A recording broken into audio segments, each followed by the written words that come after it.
Good day, and welcome to the National CineMedia First Quarter 2026 Earnings Conference Call. Today's conference is being recorded. At this time, I would like to turn the conference over to Chan Park, Senior Vice President of Finance. Please go ahead. Thank you, operator, and good afternoon. I'm joined today by our Chief Executive Officer, Tom Lesinski, and our Chief Financial Officer, Ronnie Ng.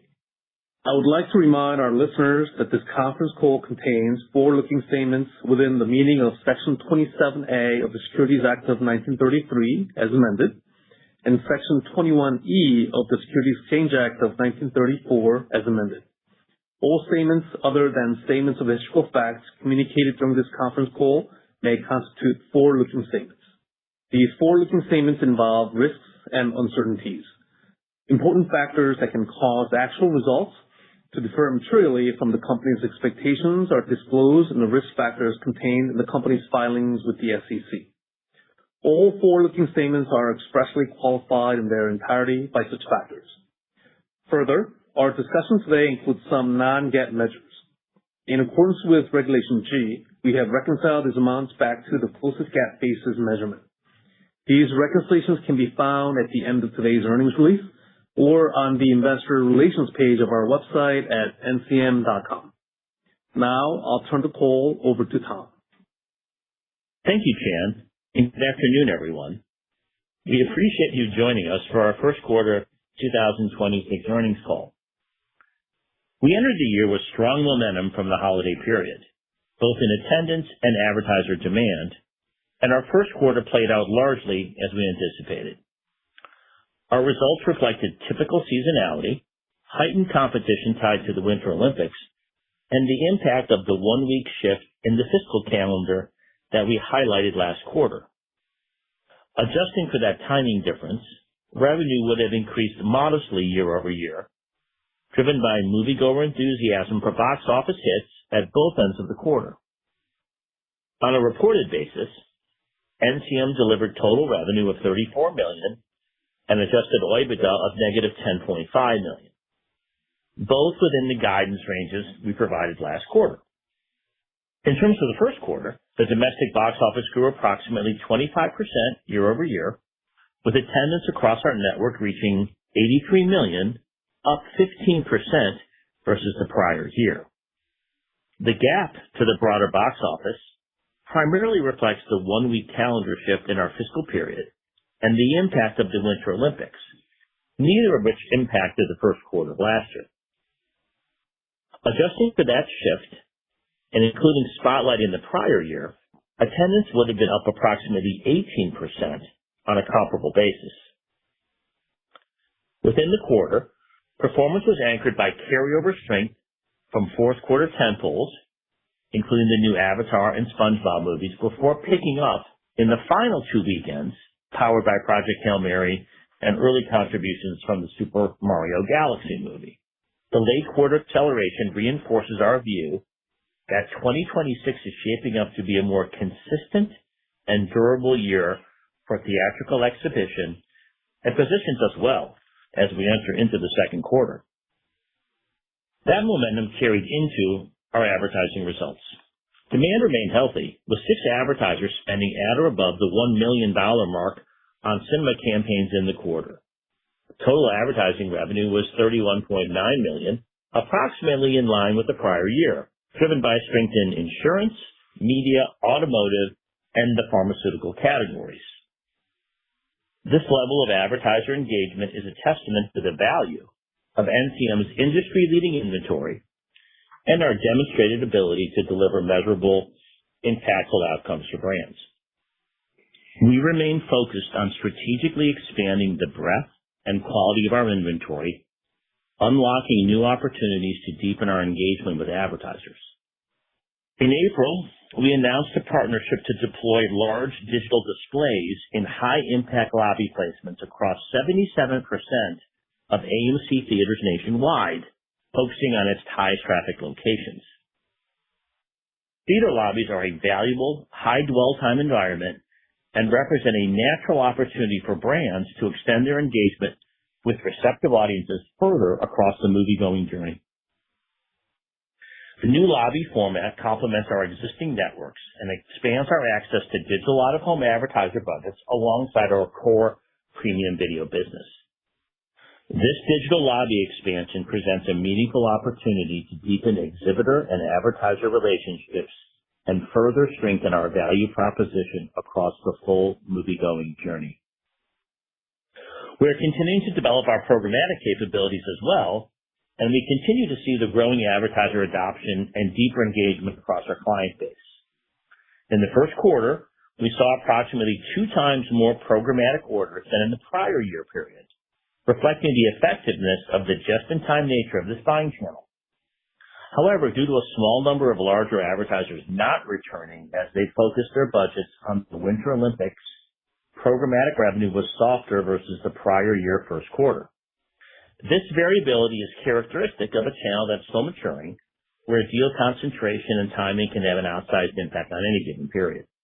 That said, second quarter programmatic revenue is pacing ahead of the prior year, and the underlying trends give us confidence that we're building programmatic in the right direction for growth in 2026.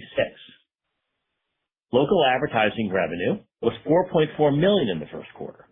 As we outlined on our last call, we are continuing to rebuild a stronger foundation for growth in our local business as we remain focused on the targeted investments in talent, structure, and execution underway to improve performance.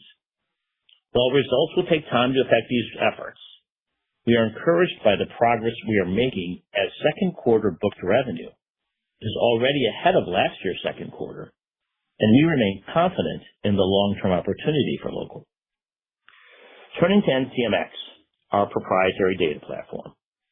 We continue to enhance targeting, planning, and measurement capabilities for advertisers. During the quarter, we announced a new partnership with VideoAmp, further integrating cinema into a unified cross-platform planning premium video ecosystem. This marks the first time advertisers and agencies can plan cinema alongside linear TV, CTV, and digital video within a single view. We also extended NCMX coverage to our recently acquired Spotlight inventory, an important step in unlocking the full value of that high-end inventory and deepening our appeal to premium and luxury advertisers. Alongside these continued investments, we've taken proactive steps to better align our operating model with the evolving needs of the business. During the first quarter, we implemented an operational transformation to streamline the organization and accelerate our adoption of AI where it creates the most leverage. These efforts are concentrated in areas that enhance efficiency across our supporting infrastructure while preserving the strength and momentum of our revenue-generating teams and commercial initiatives. Collectively, these actions are expected to generate approximately $11 million in annualized cost savings on a run rate basis, positioning us for more agile and efficient execution and create capacity to continue reinvesting in the platform for future growth. Ronnie will provide additional details on this in a few moments. While we continue to evolve the business, our core value proposition remains unchanged, connecting advertisers with highly engaged, sought-after audience demographics in a premium environment on the biggest screens in America at scale. Looking ahead, we remain encouraged by a compelling 2026 film slate designed to reach diverse audience segments. This year's box office performance is expected to be weighed toward the back half of the year, supported by a mix of beloved franchise installments and reimagined classics with built-in audience appeal, alongside a broader range of highly anticipated new IP titles. This robust slate, including such films as Toy Story 5, The Devil Wears Prada 2, The Mandalorian and Grogu, and Moana, is expected to draw a broad range of audience cohorts, further supporting advertiser demand. Further, we are encouraged by strong exhibition industry sentiment at this year's CinemaCon in April, where each of the major studios voiced concerted support for the theatrical business, underscoring the importance of the big screen with the broader entertainment ecosystem. Notably, Amazon reconfirmed its commitment to at least 15 theatrical releases per year, while Paramount and Warner Bros. Discovery reiterated plans to release approximately 30 films theatrically, reinforcing confidence in a consistent cadence of future releases. Taken together, this year's CinemaCon commentary supports a positive outlook for the exhibition landscape. With strong industry tailwinds and continued focus on operational optimization, NCM is well positioned to capitalize on box office strength in the quarters ahead. Now I'll turn the call over to Ronnie to provide you with more details on our operating results and outlook. Thank you, Tom, and good afternoon, everyone. As Tom noted, first quarter performance was shaped by typical seasonal softness, increased competition for advertising spend driven by the Winter Olympics, and the one-week shift in the fiscal period that we discussed on our last earnings call. Each of these factors was expected, and the quarter was broadly consistent with what we projected entering the year. Total revenue for the first quarter was $34 million, within our guidance range and reflecting the anticipated factors I just outlined. First quarter total advertising revenue was $31.9 million, compared with $32.3 million in the prior year period.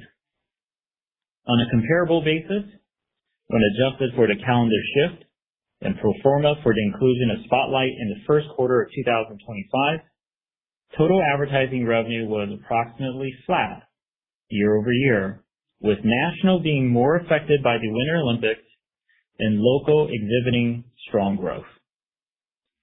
National advertising revenue was $27.5 million, approximately flat versus the prior year, with strength in the insurance, automotive, and pharmaceutical categories. Adjusting for the shifted fiscal period and pro forma to include Spotlight in the prior period, national revenue would have been down by approximately 2%. This was primarily due to certain deals within the Spotlight network not returning this quarter. Conversely, NCM's legacy network grew national revenue by 2% compared to the prior year, with utilization increasing over 20%, offset by a decline in CPMs. While pricing for national was positive in the first 2 months of the year, March experienced pricing declines due to budgets that were already allocated to the Winter Olympics, limiting demand at the end of the quarter. Demand for our platinum inventory remains strong, reflecting the continued benefit of standardizing our pre-show format across the major exhibitor networks last year. On a calendar-adjusted basis, platinum was up 83% versus the prior year, and revenue per attendee was up over 54% for the same period. Local advertising revenue totaled $4.4 million, down versus the prior year, primarily due to the calendar differences as discussed previously.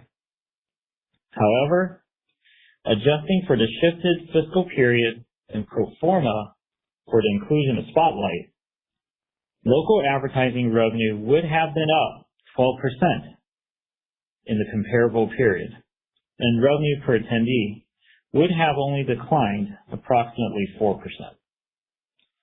Looking at the categories within local, we saw strength within travel and wireless, offset by reduced activity within government, education, and healthcare.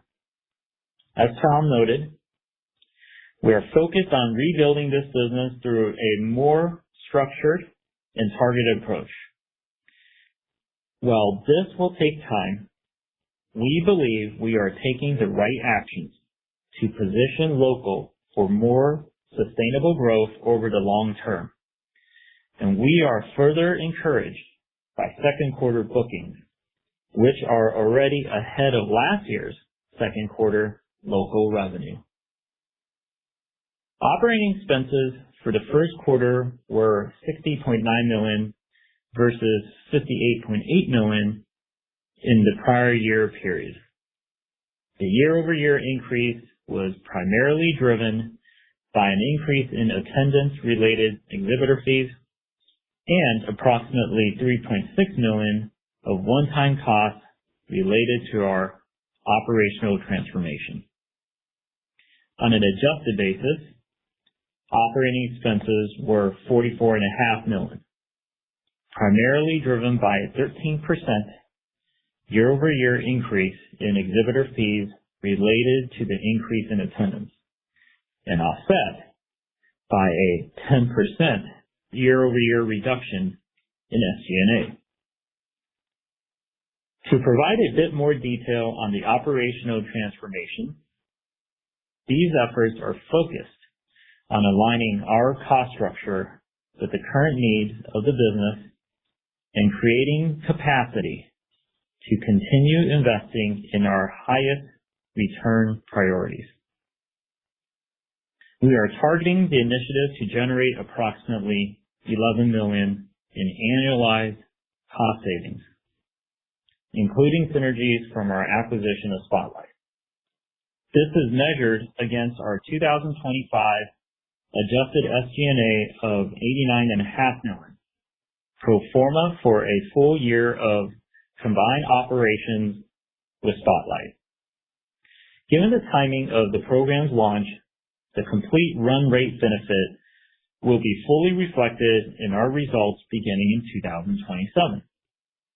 In the meantime, execution is well underway, and we have already actioned $3 million of the annualized savings to date, and the remainder on track to be completed by midsummer. As a result, we expect to realize up to $6 million of savings in full year 2026.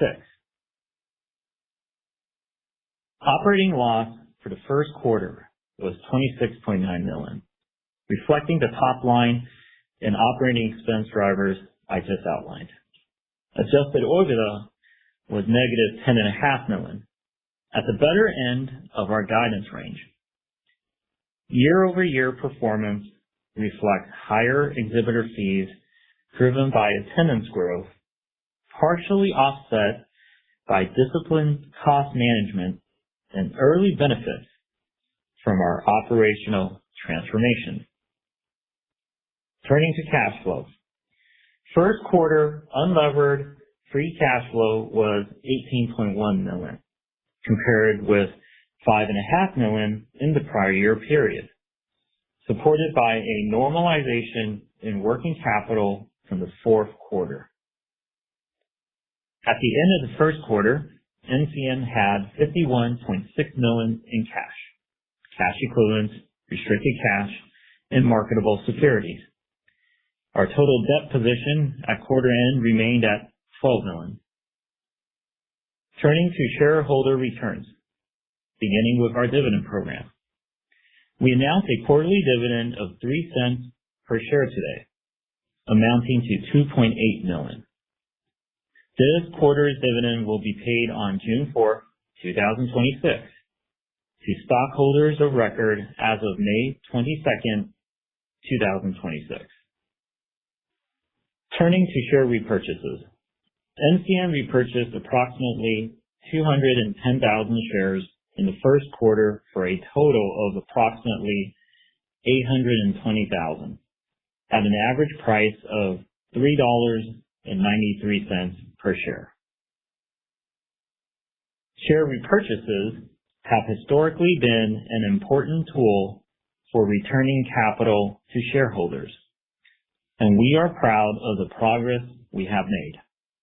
As we look ahead, our priorities are evolving in a way we believe is firmly aligned with shareholders' best interest as we continue to take a disciplined, returns-focused approach to capital allocation. We are seeing a compelling set of investment opportunities within the business, including rebuilding our local business, enhancing our programmatic and self-serve capabilities, and strengthening inventory across our network, where the return profile compares favorably to repurchases at current levels. As such, we intend to allocate capital accordingly. Now turning to our guidance. For the second quarter, we expect revenue to be between $57 million and $63 million, and adjusted OIBDA to be between $1 million and $5 million. Our guidance reflects the strong outlook in the overall slate for the second quarter, which is expected to drive a year-over-year increase in attendance and higher theater exhibition fees. Additionally, we anticipate improved monetization in the quarter, driven by our unified Platinum network and stronger local performance. With an improving industry backdrop, a robust slate, and sustained advertiser demand, we remain optimistic about the year ahead. As we move through the year, we will remain focused on driving efficiency through disciplined execution and thoughtful capital allocation, positioning NCM to benefit from the stronger release slate and a more favorable demand environment. Operator, please open the line for questions. We will now begin the question and answer session. To ask a question, you may press star, then 1 on your telephone keypad. If you are using a speakerphone, please pick up your handset before pressing the keys. To withdraw your question, please press star, then 2. At this time, we will pause momentarily to assemble our roster.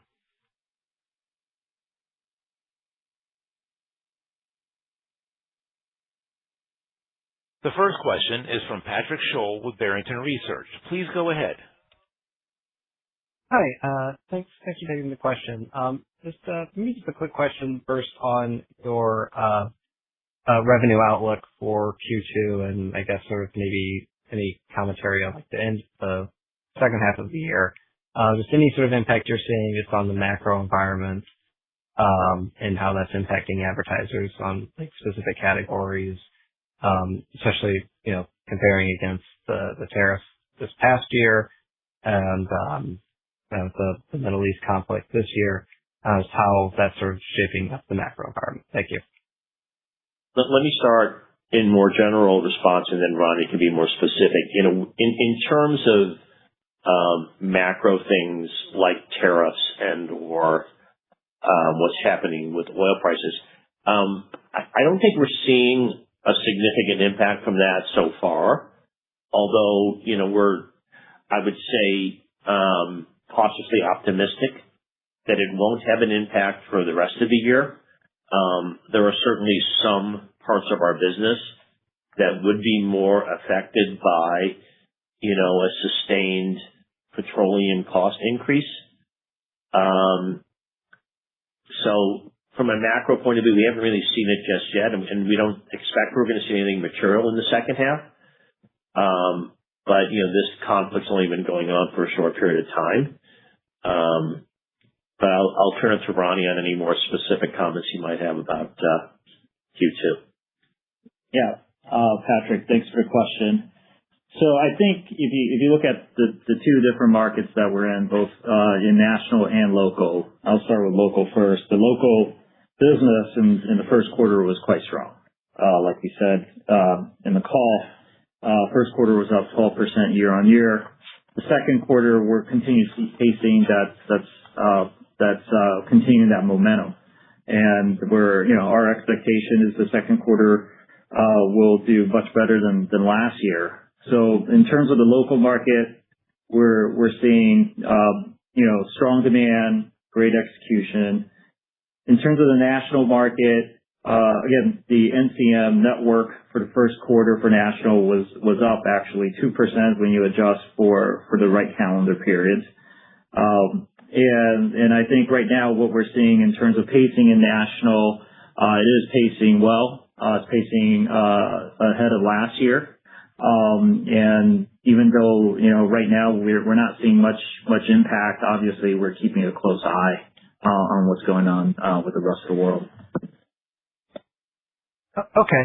And then on the in-lobby boards, can you maybe just talk about like the ad formats those would be in, if it would be, video or more static type of displays, or maybe just how you're, maybe positioning that or selling that as part of like the broader ad buy for the people utilizing the big screen.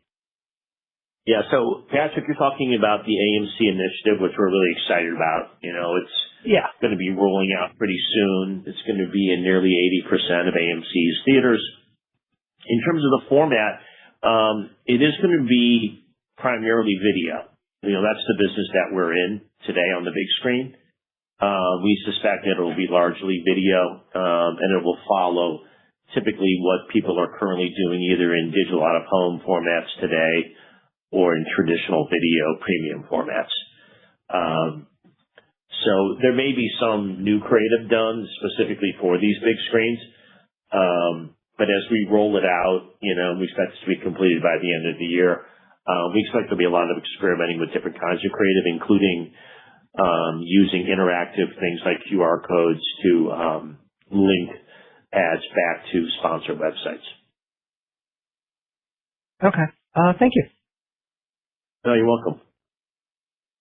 The next question is from Eric Wold with Texas Capital. Please go ahead. Thanks, guys. A couple questions. I guess I'll start with just follow up on the lobby initiative. The last question was on how should we think about that as an ability to kind of unlock additional budgets? Is it you expect it to be completely separate from the budgets that are on the theater screen, and then does this indicate kind of a broader desire to kind of diversify, away from theaters eventually? And if you did that, would that, need to be done by M&A, or think that can be done organically? So when we look at the lobby, we look at it as a new incremental business. Historically, it's been somewhat of an afterthought for movie theaters and for movie theater advertising companies. With this investment in the size of the screens and in the highest traffic ones, we see it primarily as an incremental piece. While some will get sold with the big screen, much of it's going to be sold programmatically through digital out-of-home platforms, which will allow us to control literally pricing as well as the actual source in terms of the advertiser. So to answer your question, I would say it's going to be largely incremental and separate. Your second question as it relates to diversification, this was designed ultimately as a high growth medium that's really adjacent to cinema. The lobby is different. It's a high dwell time area that we believe can be monetized. Yes, it's cinema goers, but it's cinema goers before and after the movie, often near a restaurant or a bar that might even be in the venue. So this is what I would call an adjacent diversification. And as it relates to M&A types discussions, obviously we're always looking at things, but we're not going to be commenting about any M&A specifics on the earnings call. Got it. And then maybe update us on your thoughts of ability to be involved with political ad spending, especially you talk about the local market heading into the midterms. Any sense of what percentage of the network would be open to political ads? How much control the theaters would kind of need to have in terms of what ads are shown on the screens politically versus kind of the normal kind of input they have, and maybe just general thoughts on anything that could be a driver. Yeah, so it's an important opportunity for us. It truly varies by exhibitor in terms of who allows what type of political advertising. There's certainly been an openness that's more substantial than it has been in the past. It is very specific to certain markets. There's probably, maybe a couple dozen local markets that are truly, desiring a saturation level of advertising. And fortunately, we're in most of those markets with our theaters. I can't really size the opportunity for you just yet. We're making a big push right now with a completely really different type of advertiser. This is not like going to your typical agency on Madison Avenue or client. But we've been rapidly seeking out, the lobbying type agencies that actually control a lot of these budgets. So it's an area we care a lot about. We know that there's significant money being poured in to local elections, and we think cinema advertising, especially when it's done in a tasteful way politically, will be a great opportunity for us and for the exhibitors. Got it. Appreciate it. Thanks, guys. You're welcome. The next question is from Mike Hickey with StoneX. Please go ahead. Hey, Tom, Ronnie, Chan. Thanks for taking our questions. Nice quarter, guys. On I guess the topic of CinemaCon, a lot of industry focus and excitement this year from attendance strength from the younger audiences, Gen Z, Gen Alpha. I think you guys have talked about that before, but it seems like growth-wise it's elevating here. So just curious how important you think that broader shift is for your business, and if you think it's fully resonated with media buyers yet. Yeah, so we've always been a very attractive medium demographically with our core demo, really the youngest of almost any type of medium at just over 30 years of age. The addition of Gen Alpha, which is the, an even younger demographic, is a really positive trend. Many of these people were affected by, COVID and by, staying at home during that time. And that resurgence is even going to lower our average demographic, which makes it even all the more valuable. So we're already talking to advertisers about it. It's a relatively new phenomenon. This new information is I would say 3 to 6 months old in terms of quantifying it, but it's a really great trend for our business. Because the younger the advertiser, in terms of going to cinemas, the more valuable they are. And we know there'll be a lot of active responses from our agencies and client partners for this new enhanced younger demographic. Nice. The two questions on guidance. Your revenue growth, very strong, mid-teens for Q2. I think the debate maybe, Tom, on this whether or not the box office grows in Q2. I think I heard you say that you're expecting attendance to grow year over year in Q2. If that in fact does disappoint, how would that impact your view for Q2? It seems like it could cut both ways, a positive or a negative, depending on how it breaks at the end of the quarter. I'll sort of respond to that generally. Ronnie can do it more specifically. Attendance is obviously critical to driving, overall impressions in our platform. Getting the attendance forecasted correctly, and matching it with advertiser demand is really the secret sauce for our ability, to monetize and to drive EBITDA. The attendance in Q2 right now, based on all of the different sources, appears to be really strong. And you never know for sure how these things are going to play out. I've been doing this for a long time in the movie business, and it's tricky to get it right. So I don't know, Ronnie, do you want to add anything more about? Yeah, I would say, like you said, Mike, on our call, we did say that our expectations for the second quarter is that attendance will be up versus the prior year. I think you see in our guidance, the range is, I would say, wide enough, that if it kind of falls short, it'll be in the lower end, of our guide. So it is, we have considered, different scenarios within the attendance, but currently right now our base case is that we expect, increases, in the second quarter. Okay. Last question from us on guidance again, focusing this time on margin. If you look at sort of a comparable level of business on revenue, Ronnie, you sort of look back to Q3 25, you did about $63 million in revenue and delivered $10 million in EBITDA, 16% margin. When you look at the high end of your Q2 guide, you're at a similar revenue range, but $5 million in EBITDA, 8% margin. So can you just walk us through what's structurally different in the business today and is sort of driving that margin delta? Yeah, I think one of the differences you have to consider is really the number of attendees. That's really by far the largest driver of expenses. So the implication, if you look back in the third quarter of last year, one of the nuances was that September was actually relatively strong versus prior years. So which definitely helped in terms of revenue per attendee for the quarter. And as you know, September is typically like a lower attendance month, but so you've got the benefit of that in terms of margin in the third quarter of last year. I think here in the second quarter, even though the revenue levels might seem similar, the attendance levels are different. Okay, thank you, guys. You're welcome. The next question is from Alicia Reese with Wedbush. Please go ahead. Hi, guys. Thanks for taking my questions today.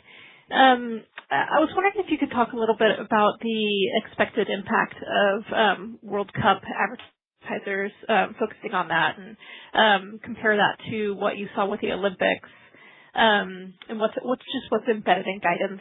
And then if you could talk a little bit about the NCMX, the NCM Boost, Boomerang, Bullseye, Blueprint, all of the progress that you've made so far, where you see progress yet to be made over the course of the year.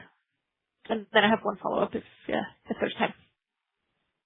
Okay, so on the World Cup front, inevitably cultural moments like the Olympics or the World Cup do affect advertising budgets.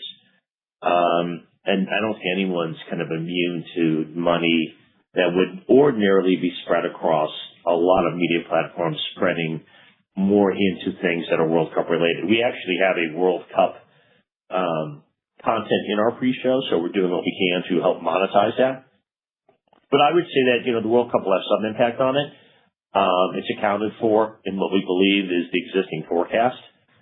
Do you want to add anything more, Ronnie, about the World Cup?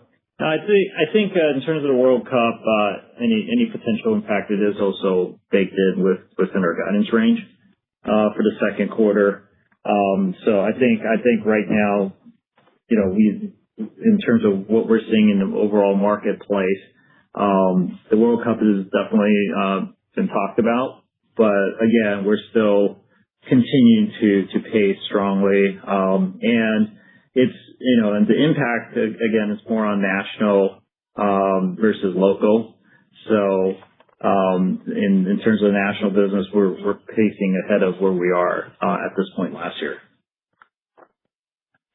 So on the NCMX front, I think we've been doing a pretty good job documenting the growth every quarter in this business.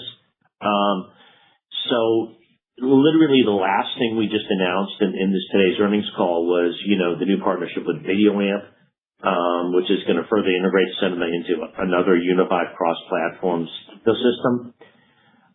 We are currently, way ahead of the curve to any of our competitors in this space as it relates to all of the digital products that we're offering that help validate, the effectiveness of advertising as a full funnel solution. So I look at this. We've also added the Spotlight inventory into our NCM mix. So NCMX is really an important initiative that we've been working on for almost 2 years now, to really allow people to know that not only is cinema one of the best ways to get attention, it's also one of the best ways to create outcomes for advertisers. So we're really proud of it, and it's certainly drawing a lot of attention to cinema as a full funnel solution. Perfect. And to that point, anything to report back on this year's upfronts? Yeah, so the upfronts literally for the major networks start this week. We've already been talking ahead of this, going back almost 3 months. We've been already talking to advertisers about planning for cinema. for the upfront market. It's way too early to get any sense of what's going on in the marketplace. I mean, literally, the upfront started on Monday for the big television advertisers and some of the big digital guys. But we'll provide an update in the next earnings call as to any feedback that we see in the upfront. We're expecting the upfront to be strong, and we have already gotten ahead of the curve on it. So we're optimistic about our share of the upfront growing year on year. Perfect. All right. Thanks. Appreciate it. All right. You're welcome. This concludes our question and answer session. I would like to turn the conference back over to Tom Lesinski for any closing remarks. Okay. Thank you so much for joining us today, and we appreciate your continued support of National CineMedia. The first quarter reflects meaningful progress on our clear 2026 priorities: growing attendance monetization, deepening our value to advertisers, and building a more efficient and scalable operating foundation. Underlying demand remains healthy, and we're confident that the steps we're taking will strengthen NCM's ability to capitalize on the opportunities that lie ahead. Looking ahead, we're ending the balance of the year with a strong and diverse film slate, healthy advertiser demand, and a more efficient and productive organization. The actions we are taking today across utilization, inventory expansion, and cost structure are designed to position NCM to capture the opportunity more effectively and translate it into sustainable long-term growth. We remain confident in our strategy and in our ability to deliver increasing value for our exhibitor partners, our advertising clients, and our shareholders over time. Lastly, thank you to the NCM team for their continued hard work and commitment, and we'll see you at the movies. Thank you. The conference is now concluded. Thank you for attending today's presentation. You may now disconnect.